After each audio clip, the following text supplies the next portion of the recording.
Welcome to Charts Today. My name's David Linton, and today's edition for Wednesday, the 8th of February, comes to you from Essen in Germany, and I'm here for the eWorld conference today. Just a quick look at the dollar. Dollar is actually recovering. We're back above the 100 level, and now short-term bullish, long-term and medium-term bullish as well. Just testing some resistance here, so it'll be interesting to see whether we hold that level.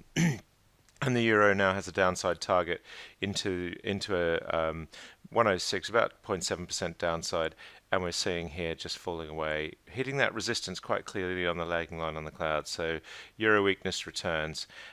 We look at the Japanese yen. We see the dollar hasn't quite made it through on the cloud here, so it's not looking as bullish there.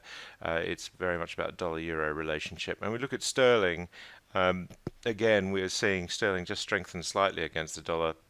We're still below the cloud, and we did actually yesterday activate a new downside target of 117. So sterling still not out of the woods by any stretch of the imagination. And if we look at the sterling rate against the euro, we're seeing it is strengthening. So it's all about euro weakness right now.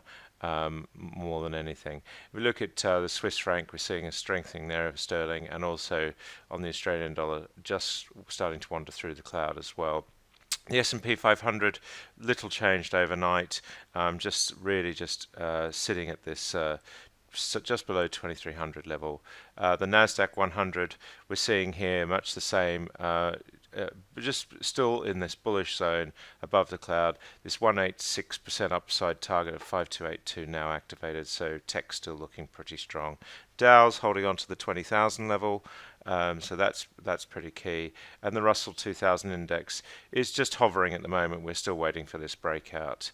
The futures this morning slightly up, so we might see the US market open up slightly based on them. If we look at the FTSE, we did have a bit of a fall off yesterday, but we are still above the cloud, and we do have these short-term upside targets. So FTSE looking pretty strong. FTSE 250 is looking even stronger, and that's raising quite well as well. And the DAX still below the cloud, so on the short term, just not looking quite as good as FTSE. Tokyo is up 0.5% overnight, as was Shanghai and the Hang Seng as well. Looking quite strong here, just breaking out there, so Asian markets looking pretty good. The exception was the Sensex, very slightly down, but that's quite key as well. Looking at the Australian index, we see here this was up 0.5% as well, but we're still just below the cloud there.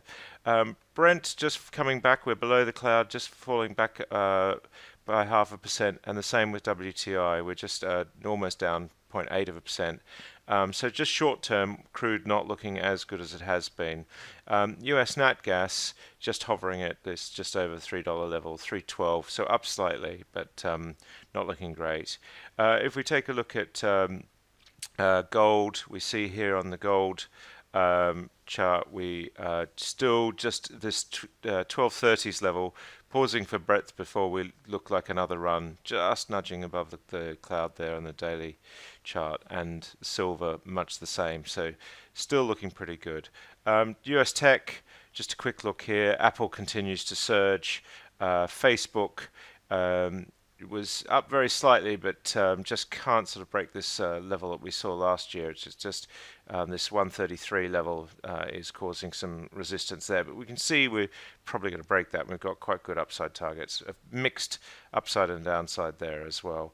Nvidia reporting on Thursday, still powering ahead, so it'll be interesting to see how that does. That's it for today. For tomorrow, back in London. Happy charting.